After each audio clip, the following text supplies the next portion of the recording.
Welcome to the Kitchen Remodel Made Easy podcast. I'm your host, Robin Johnson, and I can't wait to chat with you about one of the most exciting topics ever. Kitchen design, right? I mean, who doesn't dream of remodeling their kitchen? Friends, if you're looking to up-level the most important room in your home, I am so glad you're here. As an award-winning designer of over 20 years, kitchens are my absolute favorite room in the house. Join me to discover the latest design trends, color palettes, and what you should know when it comes to choosing a layout, cabinetry appliances, and so much more. With hundreds of decisions to be made and thousands of dollars on the line, you won't want to miss an episode. Let's get started. Hey friends, welcome back to the show. It's Robin Johnson, your favorite kitchen designer, and today I am super excited to bring on a guest who is an expert in all things paint. If you've ever stood in front of a sea of paint chips wondering what color and finish to use in your home, well, this episode is for you. I'm talking with a seasoned Sherwin-Williams sales representative who covers the Lowcountry of South Carolina and beyond, and someone who works with interior designers every day to make sure that we are specifying the right products for homeowners out there. So in today's discussion, we're going to include what paint finishes hold up the best in rooms like the hardworking kitchen, and how to avoid some common paint mistakes, and some of the exciting trends that she is seeing in the industry. So let's get started. Welcome, Amy. I'm so excited to have you join me today. Thank you, Robin. I'm really glad to be here. Yeah, so everyone, this is Dr. Amy Milani, and we met recently when she reached out to have coffee in Murrells Inlet, and she provided me with the latest Sherwin-Williams paint samples and the designer toolkits and everything that we get to use to help specify for projects. And I was blown away, Amy, with your experience and your knowledge. And I knew that I had to have you on the podcast. So, can you share with our listeners a little bit about you and your colored, pun intended, background in the industry? Sure, absolutely. So I am a classically trained interior designer, and I've lived in the Midwest and on both coasts of the United States. And I've also had the opportunity to live in Central Europe for many years, where I eventually studied preservation and earned a degree at the University of Vienna. And this experience had a really big impact on me, sort of how I looked at design, the purpose of design, which is really to improve our quality of life, right? And not only from a practical sense, like does this space work well, but also in the meanings that it communicates and kind of how meaningful the house is for us. So I think that Europe really had that impact on me, that kind of experience. So Absolutely. We just got back from vacationing over in Slovenia and Croatia, oh, and wow. it was so beautiful. And somewhere it was so unexpected. I just didn't know. You don't hear a lot about those countries, and the architecture and the colors. I couldn't take enough photos. Right. And the use of color in that area is spectacular. I think it's just a great place for me to have soaked in, historic color and all the way through to contemporary color, and just a wonderful place to be. Yeah, we weren't far from there. So I know those areas well. Oh, so beautiful. Yeah. So, with that, how did you or how did you get into working with your current role at Sherwin-Williams? Yeah, well, I was looking to get back into design after raising my kids. I saw that I could focus on color and product specification through Sherwin-Williams. I'd already always had a special interest in color theory and how culture is communicated through color. So this gave me the opportunity to work in the field focused on powerful design elements of color that really shapes and creates the character of design. So I also like having a technical understanding of coatings to educate and advise homeowners and designers on product as well. So I love both sides, sort of right brain and left brain side of what I do, both, color theory and aesthetics, as well as, the fact that the coatings are protecting the home. So 100%. It's so important to spec the right finish for the right surface. So, and we'll get into some of that. As your role, you call on interior designers and architects. I do. I do. I focus on residential design. So I do set meetings with architects and designers at their studios or other places nearby to make sure that they have the latest and greatest information on our color systems and all of our products for their projects. It's interesting to me that, paint is specified on practically every project, right? It really is such a important part of the design process. So it's really important for obviously everyone to be up on the latest, and that's kind of my main job. But they also reach out. I find a lot of designers can be also mid-project, be working on something and have a specific question in mind about something they're running into, whether it's color again or a coding situation, and need a little bit of advice on specifications. I'm happy to do that as well. And then I also do a lot of in-person events, which are really exciting, which I enjoy so much after COVID to get the design industry together uh, and, keep learning. I feel like I'm a lifelong learner, and I want to inspire my designers and architects to be the same and to constantly be growing and pushing their careers, and learning about new ways to approach the painting process. So one of the things that we have going on right now, we're just launching our color mix, which we're always really excited about, which is the forecast for colors, going forward, and where that all comes from, how we determine that, where those patterns lie, and why. Why do people gravitate towards certain colors and why they are popular right now? Well, we're going to have to get into that too. Right? um, Fun part. so many people listening today are interested in the kitchen remodel process, and they want to find out how to choose paint colors for their walls, their trim, and their cabinets, which can really be a daunting task. What would be some good advice for selecting paint colors, say for homeowners, specifically in the kitchen? So, if it's a renovation project, and you're only doing part of the kitchen, it's more than important to look at the materials that are still there, and identifying what those are and treating those as already colors in the palette. So a lot of times what I've noticed is that homeowners will think, that a white tile in the kitchen is neutral, or a wood on the floor is neutral, and we don't really need to worry about it, and we can just pick whatever we want. But if you are leaving colors in the space, whatever those might be, even the color of the appliances, those are all colors in the space, and they are going to limit what you can do. And it doesn't make any sense, for instance, if you are leaving your wood floor, if it's in great shape and you just want to leave it, to pick a color for the cabinets that doesn't harmonize with that flooring.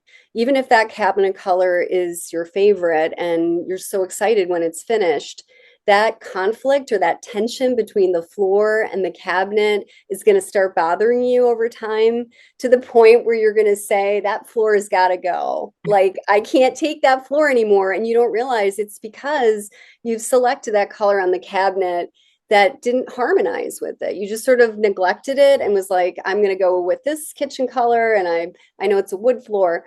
It sounds silly, but that's something that really can have a long-term impact on, how long you enjoy the space, how long you enjoy the colors in this space. So to me, if it's a partial renovation, then establishing what you are keeping and what exactly those colors are. If it's a white, again, if you have a white backsplash or a white countertop, as we know, there are many, many shades of white, and really studying what is the color of the white stone on the countertop? What do I see in it? If I use a paint deck and I put it on that stone, what color white is matching? And you might be actually surprised that you just sort of assumed it was a regular white. But once you put the fan deck on there, you realize that there is blue in it, or that there's red in it, or there's things in it that you didn't anticipate that will affect, ultimately what looks good on the cabinets. So that's definitely, in the case of a renovation, without a doubt, is really focusing on things. And a lot of times people just don't want to, like they want to get into the colors that they love. And I can't wait to redo this kitchen in these colors that I've seen on Instagram. But unless you're starting from scratch, you're actually going to run into, that tension and have an issue with it.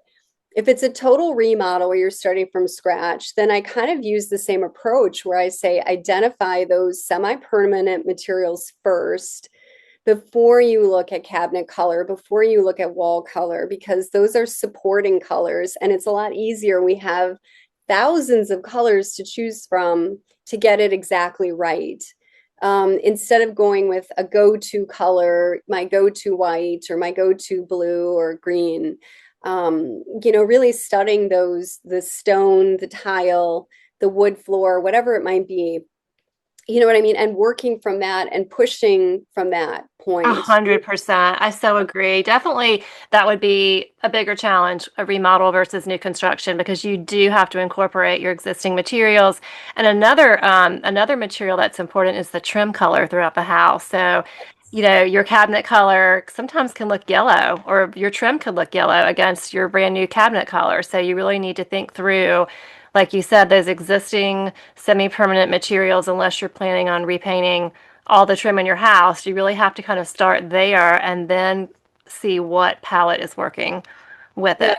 I mean, I find that happens a lot in my preservation projects where homeowners will identify, again, the wood. Maybe they want to keep the wood because it's original to the home, or maybe some tile work that's original to the home. They want to work around it, but working around it means fully embracing it. It may take you into colors that you had no idea that you were gonna like, that work in that home. I think that's the main thing too with clients, is really making sure they remain open during the color selection process and not get a closed mind, or close down the process too quickly, because it really can push you into colors, and you may just love something because it works in that space, in that lighting, against those materials in a way that you just didn't anticipate. And that's really the difference, I think, between something that's considered classic, like a timeless, or trendy, is where you're working from those colors and pulling back in things that harmonize with colors that are going to stay in the home. That's great. That's a great answer. Yeah. And then what about like finishes? So, when you're talking about like the walls and the cabinets and the trim, those finishes are so important for durability. I know Sherwin-Williams has specific paint lines that you use in those areas specifically. We're really lucky because I think we have so many options for homeowners, and it really does come down to how long do you want. The first question I always ask is, how long do you want the paint to last? And how long do you anticipate? Like, a lot of homeowners are like, I just want it to last as long as possible. I don't want to go through this again for a very long time. Like, this is great, but it puts stress on the family, especially the kitchen, is the heart of the home. So let's not, shut that down for too long, or over and over again. So we have fantastic high-end residential premium products specifically for kitchens and baths. The best in class that we make is called Emerald. Our Emerald line is the longest lasting paint that we make. But there's another line of paint that I love as well called Duration. So Emerald and Duration are my two top interior line choices for recommending on paint for painting walls in kitchens. They are scrubbable at a low sheen level, which is really, really important in the kitchen. You're going to have splatters, you're going to have, things happen. It's obviously a workroom, and you're going to have a lot of people in there. So it's one of those things that needs to have that durability and washability. And both Emerald and Duration have washability at a lower sheen level. So Emerald is washable in its flat version. And a lot of times people think flat in the kitchen, like that how would that even work? But the advantage of using premium products is that you're free to pick the sheen that you feel is appropriate for the space, and you're not limited by that washability. Now, if you use another paint line, we have other paint lines where you might need to bump up the sheen to get that washability, like a more classic paint line, old school paint line, that's the way it was, right? You would just go up in sheen to get washability.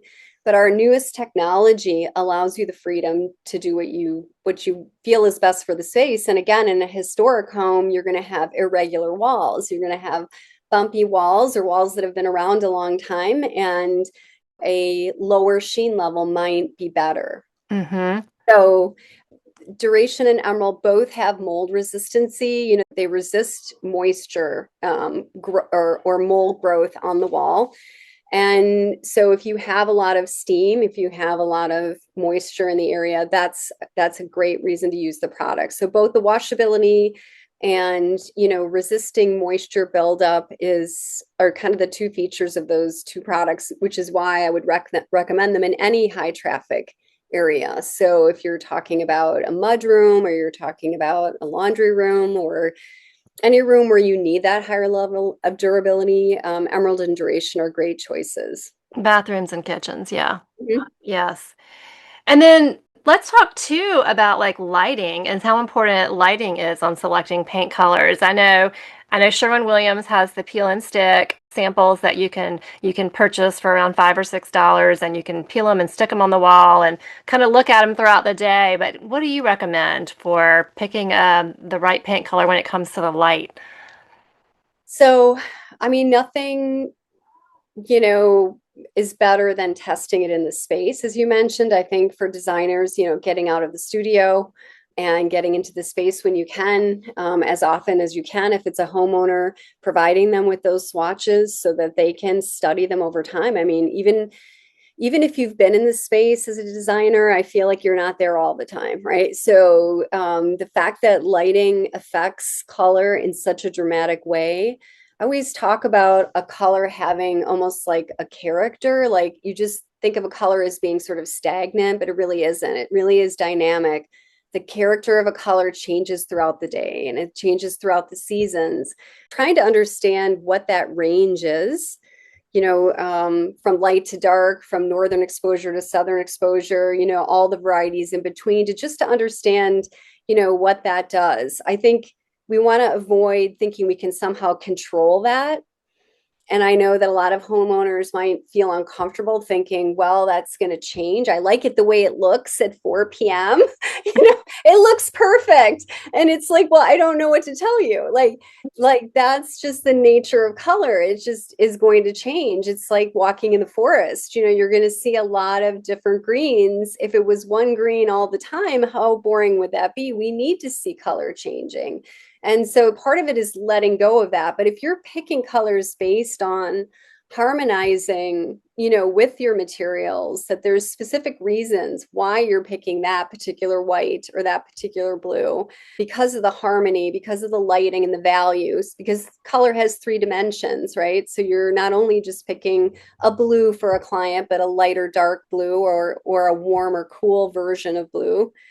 And so there's all these dimensions, but I feel that, yeah, testing is obviously super important. I mean, I recommend testing with a little bit of mobility. So if you can either use the peel and stick, or the 8.5 by 11s, or even a piece of drywall, and getting a quart of what you're using with the sheen level that you're using it in ultimately the color you're testing. And I'm not saying doing that for, you know, 20 times, but, when you've narrowed it down.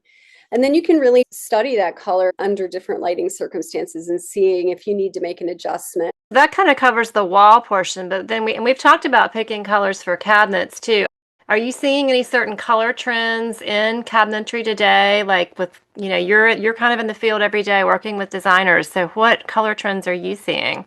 Yeah, I mean, I think the thing that was the most exciting about color in the kitchen is that we've seen such an explosion of what's considered okay from, just wanting white and gray and really looking at the kitchen as a utility room with, neutral colors or stains to color that makes us feel something, and I always encourage my clients, like, if there's a color that means something to you right now, let's see if we can work with it. Let's see if we can integrate it, because that color is speaking to you right now at this point of your life. You're getting inspired by it, or you're enjoying it. Maybe it reminds you of a trip you just went on, to Europe or something like that, and you just want to use it. You feel inspired by it. There's nothing wrong with leaning into that. Again, paint is paint, right? And seeing if it can work with your materials.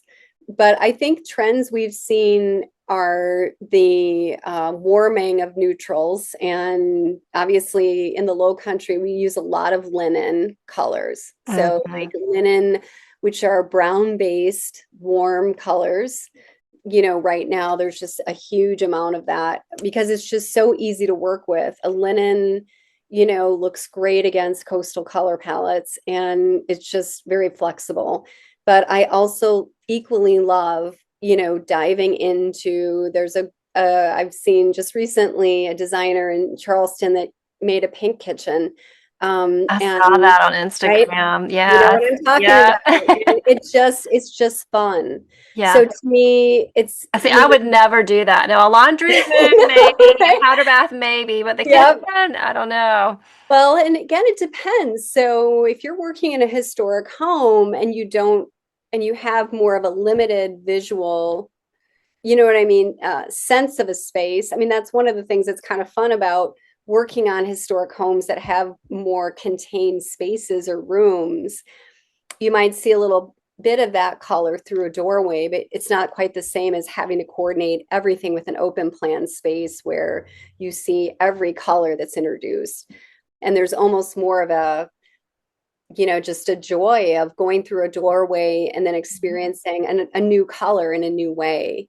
Yeah. And, I feel like a lot of times, again, maybe even in that situation, there could be inspiration pulled from, stone or tile or other things that are being used in the space, or the pinkish undertone in the wood. We have a lot of red oak. But I feel like it's sort of like the sky's the limit, and I absolutely love that. I know people don't want to redo their kitchens every second, so they err on the side of something a little more neutral.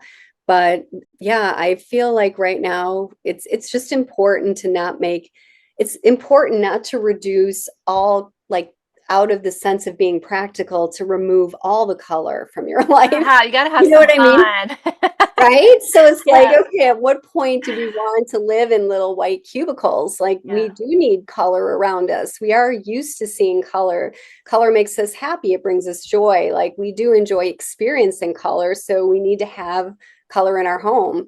And the kitchen is, especially since it's a place that we were in so much. But we're Hmm. also seeing, so the other movements are, I mean, I definitely would say blues and greens, which are wellness colors. So the other factor and component to this is, the kitchen shouldn't just be beautiful. It's, if you're using blues and greens, it's also reviving you, it's calming you down. The color is actually working to make you feel better Hmm. in that space. And so there's a whole lot of justification for why there's tons of green on cabinetries right now. And, it's just a very rejuvenating color to be surrounded by. And then on the other hand, we see the pastels. And that's where I think that pink comes into play, is there's a lot of pastels. People are experimenting with sort of new versions of pastels, maybe some that are more complex than we would normally think of, that might have a little bit of undertone in it that's interesting. So we've just seen a lot more coming through with undertones in general. So if you are using gray, there's an undertone coming through. It isn't just a flat gray or a flat white, but what are we reading underneath that color? So is it a little bit of gold? Is it a little bit of red?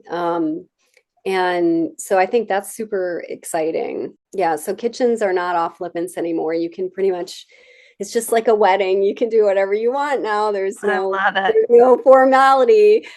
But I feel like, again, because it's probably one of the most important spaces in the home, especially during COVID. We saw, families gathered in there, kids are doing their homework, mom's working from home, dad's maybe cooking up dinner on the side. Like there's a lot going on in that space, and we needed to be flexible and we needed to be well planned and Mm. logical. But why not use color as well? Because it's really more than just a place we cook food. That's 100% agree. Our kitchen is definitely the hub of the home today. And I'm seeing a lot of like traditional design coming back and rich colors like Mhm, almost like a burgundy or a garnet type. These mhm. spaces I'm seeing on Instagram, and I'm like, wow, and that's a whole other direction. Are you seeing some of that in your end? I think so too, especially because so much white is being used. I feel like it's almost an antithesis of that. It's like almost, the pendulum swinging, right? So you've got all this white going on, but then people don't necessarily want it all to be white. So where can we add in color? We can add in color in the dining area, in a study, in a bedroom. And now it's going into butler pantries and half baths and now even into kitchens. But I think again, it's sort of, I think it is bringing in a level of sophistication. These colors are colors that I feel like were always associated with even, nightclubs and elegant restaurants and, these rich, dark, moody colors. Like you would go there to have an experience, to get a drink and a cocktail. But now you can go into your kitchen and your butler's pantry and get that same sort of feeling of like elevated elegance and Mhm. richness. And I think it's a lot of fun. Again, it's just whatever your style is. If you prefer it to be plain and simple and very clean lined, and you can do that. And if you want to bring in a lot of rich color, you can do that too. To me, it's more of an art, like Yes. how far can you push the color, because we've all been in spaces where it feels very mediocre. I mean, these are things we go into all the time, very familiar spaces. And then there's spaces where the color is working at a higher level somehow. You probably Yes. experienced that in your trip. Yes. Mhm. And right. And you just, so again, I feel like I love using those colors in the kitchen, but it's going to require a little more work, a little more You're study. right. But Yeah. too, I'm thinking about like, unless people can afford to do like a semi-custom cabinet line where they can actually choose those interesting and unique colors, you are kind of limited when you're ordering a cabinet from a stock manufacturer and they have, 7 colors to pick from. And that's just something to think about. Do you want to spend extra money to invest to really do something unique? Or do you pick more of a basic cabinet color and then put the color in the walls, or fabrics, things like that? But there is a price point there to think about. For sure. And I think too, sometimes it depends on, when you're looking at the overall project, is there a way to add in? Is it an island? Like, can proportionally, Yeah. maybe we're not doing that entire wall of cabinets, which is a huge amount, but just the island. I mean, just to repaint the island when we move out to match the cabinets, if the realtor's insisting, like that's not, as big of a deal as redoing everything. So you can do things proportionally, or like bringing in color on the ceiling or something where you could repaint it. I just feel like there's a lot of ways to kind of push that. But I do feel like homeowners do err on the side of being cautious. They're afraid they're not going to like it or they're going to get tired of it, Or the resale value. the resale value. But, I don't know. I don't understand that really, because I feel like the resale of, a house without color versus a house with color, I would think that, even because this is the thing, we work a lot with people who purchase new home or purchase homes. And the first thing that they do to sort of take ownership of that home is repaint. Mhm. So even if it's a color they like or they don't like they usually want to change it, because there's something sort of satisfying in selecting the color and making it yours. You know what I mean? And they say now the home feels like it's mine. And It goes with feels like their things. it's me. It's me now. Even though maybe it wasn't bad before, it wasn't horrible. Um, but yeah, I know there's some designers now trying to work with relocation companies to, sort of expedite that process and get in between and sort of before they move in, like let's make some of these choices and personalize the color. Because yes, it's easier to move in if it's painted, but if you wouldn't believe how many years people end up living with Mm. color they hate, you know, and they're Yeah. like, I just have never bothered to, I just can't pick another color or I can't. So I don't, yeah, but it's an interesting process for sure. And I do love the fact that color is very personal and you can have colors that remind you of things that you love or things that you hate, and you don't want that color anywhere in your home. So there's a lot of directions you can go for sure. Has Sherwin-Williams come out with the 2026 forecast color palette yet? Yes, we're right now. We just are in the process of getting all those materials out to the field, and you will see some things available online. And one of the wonderful things that we're doing this year is we are making a lot of virtual presentations of this color forecast available. So you will be able to go on the Sherwin-Williams website and look for color mix and then be able to pull up a schedule of all of the available events that are happening either in person in larger markets or virtually if you're, so from anywhere you can get this information. And then you can also order swatches and things like that and materials for this color forecast. So yeah, that's all starting to happen right now. It's exciting.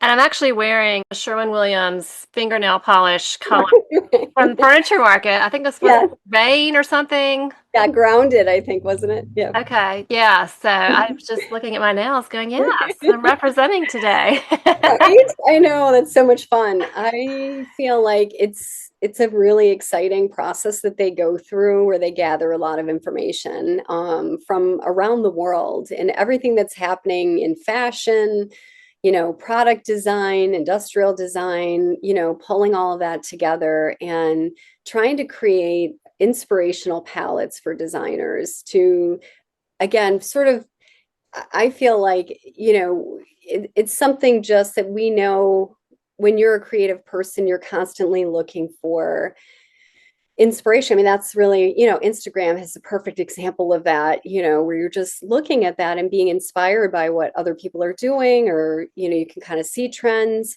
And yeah, we love putting that together and sharing it with the industry and inspiring designers to maybe look at other colors that they haven't worked with before. It's so fun. And this year's 2025 color was Quietude, which was a beautiful blue color, kind of a very soothing blue tone. What are you predicting for 2026's color of the year? I can't say. Thanks for asking though. But yeah, I mean, I feel like it will be a surprise. You can follow along and see when it's launched. I don't know exactly the date when they're going to be announcing it, but I think it's always a lot of fun to sort of, again, see where we're at with that. And I know there's always sort of a general reaction to the color, where people are like, oh, that's interesting. I just used that color. When I think of colors of the year in the past, some of our favorites like Evergreen Fog or Urbane Bronze or Naval, there's just been beautiful classical colors that are selected for color of the year that resonate well beyond that year in sort of design history. And we're still seeing people loving using, evergreen fog on cabinets. So pretty. I feel like it's going to either be something really bright or like that garnet color I was talking about earlier. Kind of, I don't know. We'll see. We'll see. Yeah, yeah, right. We'll see if you've used it in your Yeah, design work. I'm just seeing it. I'm seeing it on Instagram. Um, and then lastly, I guess I want to talk about, so we didn't talk about finishes really for cabinetry. We kind of talked about the finishes for wall paints. Would those same paints work, the emerald and the duration on cabinets as well, or do you recommend something else? So we do have specific products for cabinetry, and it's actually one of my favorite products that we have is called Emerald Urethane. So it's a different type of emerald paint. It's a paint within the emerald line. Since it's an emerald product, it's best in class. It's a beautiful product specifically for a trim. So, but trim means it could be anything from crown molding to cabinetry to doors to judges paneling to anything that needs that harder acrylic surface to it. And because it's emerald, it's self-leveling, which means that it smooths as it's drying, it's quite thick and it smooths itself out as it cures and creates a very smooth surface, which, it's a water-based product. It's not an oil. So we were trying to capture sort of some of those same qualities in the look of traditional trim with a water-based product that has low VOC that, you can wash your brushes.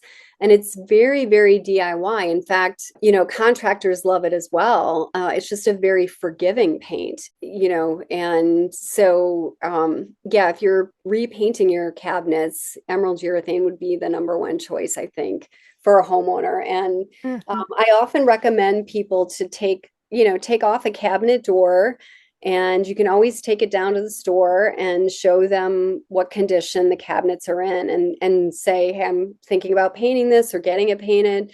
What do I have to do to prep it? Because the preparation is without a doubt the most important part of this. And The if you least fun and the most the important. least fun, yep. And if you skip it, if you don't spend as much time on it, you're gonna pay the price. It really is all about prep. So making sure that you are degreasing the cabinets, that you're lightly sanding, and making sure that you do that in a very detailed way before you repaint is gonna affect the longevity of how good your repaint looks and how long it lasts. But emerald urethane comes in a satin, a semi-gloss, and a gloss. And I even love using the satin, which is the lowest sheen on cabinets. I think it has a very soft shine, just like satin material. It has a very kind of a dull shine to it, which is just enough for me, especially in an open plan area where you can see the cabinets or there's a whole wall of cabinets.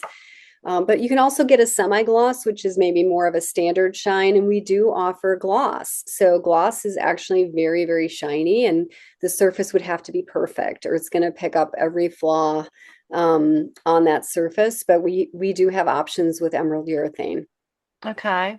And speaking of trim, I think a lot of homeowners sometimes struggle with, should the trim on the cabinets match the trim or crown molding in the rest of the room? And I am a big believer that like the crown molding on the actual cabinetry should match the cabinets.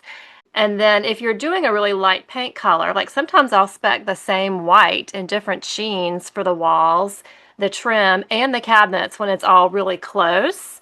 And then there's other times where the cabinets may be, like you said, kind of that soft beige color or a gray or whatever. And of course, it's going to be different. So I guess there's no rule of thumb there. But what is your take on that? Yeah, I agree with you 100%. I think that if the trim is really considered part of the cabinetry, it's going all the way to the ceiling, then the sheen should definitely match it going all the way up. But it depends on the shape of the kitchen. And, sometimes you just have little bits of trim or little, snippets of wall. And I feel like you have to be really careful that you're not drawing attention to things that you don't want to draw attention to and camouflaging things. So it's all about either, through contrast, drawing attention or camouflaging. So we went through years of gray walls and white trim where we were drawing attention to larger scaled trim, more elaborate trim, trim all over the place, and ceilings and walls and floor. And we just wanted that contrast that really draws your attention to that edge. But now at COVID, it was very interesting to see a turn to the color drenching and disappearing of that trim right into the wall. And it calms the space down. I love that idea that you're using different sheens. This is something that is becoming so important, and we provide sheen samples for designers for that reason, so that you can actually see not only what those sheen differences are going to look like. And I always suggest going a little farther apart than normal. So if you normally do a matte and a satin difference between your wall and your trim, maybe try to spread it out and use a matte and a semi, or a flat and a semi, pull those sheens apart so you get a bigger difference between the trim and because we still want the trim to look dressy. We still want it to have that little sparkle on the edge and show off the millwork. And those sheen guide, I love those sheen guide examples because they show also how it affects color, that sheen does affect color, and a white in a flat is going to look a little creamier than it would in a semi-gloss.